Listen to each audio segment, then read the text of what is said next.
lagi Mas. Di sini saya Narslina dari Universitas Jenderal Ahmad Yani Yogyakarta akan melakukan pendidikan kesehatan sesuai kesepakatan kita waktu pengajian kemarin hari Selasa. Nanti waktunya kurang lebih 10-30 menit terkait nutrisi pada pasien stroke. Apakah Mas bersedia? Bersedia. Mas ini benar Tuan M, anak dari Nyonya Y? Iya benar. Ya benar. Kalau begitu kita mulai ya Mas ya. Iya. Oh ya, di sini ada leaflet untuk Mas. Jadi nanti misal Mas menyiapkan makanan untuk Nyonya Y atau Ibu Mas, itu bisa dipelajari lagi makanan apa saja yang boleh dianjurkan atau yang tidak dianjurkan. Ini bisa dipegang. Silakan dibuka. Kita mulai ya. Yang pertama itu untuk stroke-nya sendiri. Stroke itu adalah penyakit bagian otak yang terjadi apabila pembuluh darah yang membawa oksigen atau zat-zat gizi yang mengarah pada otak atau bagian otak itu tersumbat atau pecah. Kemudian untuk penyebabnya itu ada hipertensi, penyakit jantung, diabetes mellitus, hiperlipidemia atau kadar lemak yang tinggi di dalam darah. Kemudian usia dan gaya hidup. Nah, gaya hidup ini biasanya orang yang sering mengkonsumsi makanan siap saji ataupun yang tinggi lemak. Kemudian untuk tujuan diet stroke sendiri itu adalah meningkatkan kesehatan secara menyeluruh melalui pemberian gizi yang tepat atau sesuai. Kemudian yang kedua itu adalah memberikan pola makan yang sehat sehingga terdeteksi tekanan darah maupun gula darahnya. Kemudian yang ketiga itu membantu menurunkan kadar kolesterol dalam darah. Dan yang terakhir itu membantu menseimbangkan atau menjaga keseimbangan cairan dan elektrolit. Nah, di sini untuk melakukan diet itu ada syarat-syaratnya. Syarat diet sendiri itu adalah tinggi kalori dan rendah natrium. Kemudian kurangi lemak jenuh dan memperbanyak asam lemak tak jenuh. Kemudian tinggi serat dan rendah karbohidrat. Kemudian jenis-jenis diet ini ada dua macam, yaitu diet yang dianjurkan atau makanan yang dianjurkan, kemudian atau makanan yang tidak dianjurkan. Nah, salah satu makanan yang dianjurkan antara lain itu adalah makanan yang tinggi serat seperti jagung, gandum, dan beras merah. Nah, nanti saat menyiapkan makanan alangkah baiknya menggunakan beras merah saja. Jadi tidak perlu menggunakan beras seperti biasanya atau nasi putih untuk mengurangi kadar karbohidrat. Kemudian yang kedua itu banyak makan sayur-sayuran. Nah, di sini sayuran yang segar dan hijau ya diutamakan. Kemudian yang terakhir itu asam lemak tak jenuh dan protein nabati seperti tahu, tempe, dan oncom. Nah, itu tadi adalah jenis diet yang dianjurkan atau disarankan. Kemudian untuk diet yang tidak dianjurkan itu makanannya meliputi semua makanan yang digoreng. Jadi gorengan ataupun daging-daging yang digoreng itu tidak dianjurkan ya Mas ya. Kemudian semua daging yang berlemak seperti kambing, babi, sosis, kulit ayam, kemudian ada jeroan, kepiting, cumi-cumi, udang, kerang, ikan laut, ikan asin, teri maupun telur asin itu tidak dianjurkan karena telur asin itu juga mengandung natrium.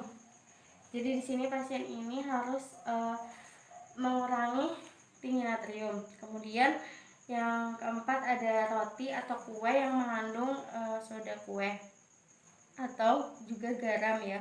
Kemudian ada margarin, ada mentega, kemudian garam dapur, soda kue, kecap, tauco, saus tomat, dan petis. Nah, jadi alangkah baiknya jika memberikan nutrisi mengurangi garam ataupun kecap. Biasanya kan kalau orang stroke sayur nanti ada bacemnya gitu. Nah, itu mendingan dikurangi. Nah, untuk yang ketujuh itu bahan makanan yang mengandung gas seperti ubi, ada kacang merah dan juga sawi. Kemudian buah-buahan yang masam seperti nanas, kedondong, nangka, dan juga durian. Kemudian minuman ini juga yang sangat penting diperhatikan sebaiknya air putih saja karena mengurangi yang mengandung alkohol seperti juga soda, kopi, atau teh yang bersifatnya kental. Nah, itu tadi syarat, tujuan, dan macam-macam diet yang dianjurkan dan tidak dianjurkan.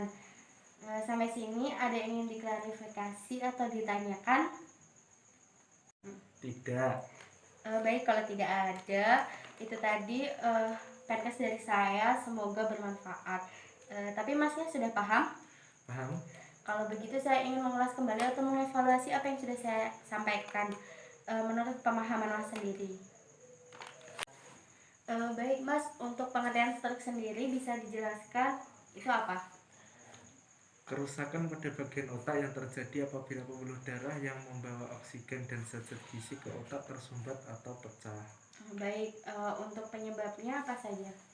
1. Hipertensi, 2. Jantung, 3. Diabetes mellitus, 4. Hiperlipidemia, 5. Usia, 6. Gaya hidup. Untuk tujuan diet sendiri apa mas? 1. Meningkatkan kesehatan secara menyeluruh melalui pemberian gizi yang sesuai.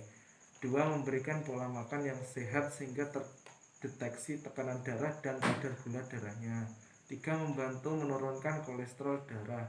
4. Mempertahankan keseimbangan cairan dan elektrolit. Baik, untuk melakukan diet ini kan ada syarat-syaratnya. Nah, tadi syaratnya apa saja? 1. Tinggi kalium, rendah natrium.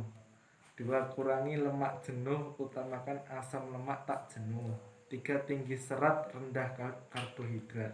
Ya, untuk jenis diet sendiri tadi kan ada 2, yang disarankan dan tidak disarankan. Nah, untuk yang makanan yang dianjurkan itu tadi apa saja? Makanan tinggi serat seperti jagung, gandum, beras merah, banyak makanan sayur-sayuran, asam lemak tak jenuh, dan protein nabati seperti tahu, tempe, dan oncom. Ya, itu tadi kan makanan yang dianjurkan. Kemudian makanan yang tidak dianjurkan? Semua makanan yang digoreng, semua daging yang berlemak seperti kambing, babi, sosis, kulit ayam, jeroan, kepiting, cumi-cumi, udang, kerang, ikan laut, ikan asin, teri, dan telur asin. Roti, kue yang mengandung soda kue atau garam, margarin atau mentega, garam dapur, soda kue, kecap, tauco, saus, tomat, petis. Bahan makanan yang menimbulkan gas seperti ubi, kacang merah, dan sawi. Buah-buahan yang masam seperti nanas, kedondong, nangka, dan durian. Minuman yang mengandung alkohol, soda, kopi, dan teh kental. Baik, itu tadi adalah syarat dan macam-macam diet untuk pasien stroke. Sekarang sudah paham ya mas ya? Baik, itu tadi penjelasan saya, dan mas juga paham dengan menjelaskan kembali, mengevaluasi kembali. Kemudian sebelum saya tutup, ada yang ingin diklarifikasi? Tidak. Kalau tidak ada, saya cukupkan sekian. Semoga yang tadi itu bermanfaat. Nanti kita bertemu lagi jika ada kesempatan di lain hari. Sekian dari saya. Wassalamualaikum warahmatullahi wabarakatuh. Waalaikumsalam warahmatullahi wabarakatuh.